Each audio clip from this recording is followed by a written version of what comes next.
ಆದರ್ಶ doctor Radhakrishna ಸಾಹೇಬರು, ಗೌರವಮಾನ್ಯ ಆತ್ಮೀಯರಾದ ಬಾಲಕೃಷ್ಣವರು, ತಾಲೂಕು ಆದಿವಾಸಿಗಳ ಅಭಿವೃದ್ಧಿ ಇಲಾಖೆಯ ಅಧಿಕಾರಿಗಳೇ, ಆತ್ಮೀಯರಾದ ನಾಗಣ್ಣ ದ್ವಯರೇ,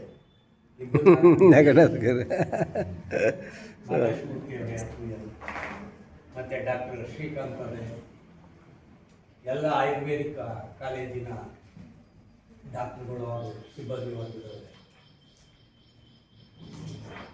ಮತ್ತು ಆದಿವಾಸಿ ಬಂಧುಗಳೇ, ಇದು ನಿಜಕ್ಕೂ ಕೂಡ ಒಂದು ವಿಶಿಷ್ಟವಾದ ಕಾರ್ಯಕ್ರಮ. ಮೊನ್ನೆ ದಿವಸ ಡಾಕ್ಟರ್ ಶ್ರೀಕಾಂತ್ ಅವರು ಭೇಟಿಯಾದಾಗ ಹೇಳಿದರು, ಡಾಕ್ಟರ್ ರಾಧಾಕೃಷ್ಣನವರು ಬರ್ತಾ ಇದ್ದಾರೆ, ಅವರು ಬಿಡಲಿಲ್ಲ, ಬರೋದಕ್ಕಾಗೋದಿಲ್ಲ ಅಥವಾ ನಾನು ಏನಾದರೂ ಮಾಡಿ ಅವರು ಬರುವಾಗ ಮಾಡಿ, ಯಾಕೆ ಅಂತ ಹೇಳಿದ್ರೆ ಅವರು ನಿವೃತ್ತರಾಗ್ತಾ ಇದ್ದಾರೆ. ಅವ್ರಿಗೆ ಸನ್ಮಾನ ಕಾರ್ಯಕ್ರಮವನ್ನು ನಮ್ಮ ಡಿ ಸಂಸ್ಥೆಯಲ್ಲಿ ಇಟ್ಕೊಳ್ಳೋಣ, ಏನಾದರೂ ಮಾಡಿ ಅವ್ರು ಬರುವಾಗ ಮಾಡಿ. ಅವ್ರು ಆಯಿತು, ನಾನು ಪ್ರಯತ್ನ ಮಾಡ್ತೀನಿ ಅಂತ ಹೇಳಿದ್ದಾರೆ. ತುಂಬ ಸಂತೋಷ ಆಯಿತು ಸರ್ ತಮ್ಮ ನೋಡಿ. ಸಾವಿರಾರು ಜನಕ್ಕೆ ನೀವು ಜೀವದಾನ ಮಾಡಿದ್ದೀರಿ.